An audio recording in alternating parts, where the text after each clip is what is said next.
How to save Instagram photos and videos to gallery. Hey everyone, welcome back to the channel. In today's video we're going to learn how you can save Instagram photos and videos to your gallery.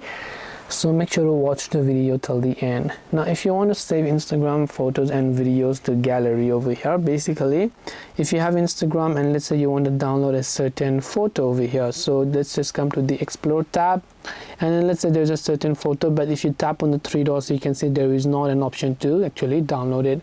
Now the only way that you can download an image is by simply taking a screenshot of that particular image by just tapping on the save option to save the image that you want to do. Now on Google Pixel you can simply go to your recents menu and tap on this icon. It will automatically recognize the image that you want to save and it will get saved on your device just like that. You will be able to see it.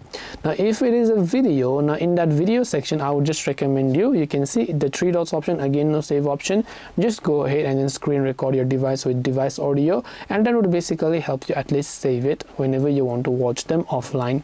So hope this video helped you. If you have got any more questions, feel free to leave them down below. Thank you for watching till the very end and see you soon in the next video.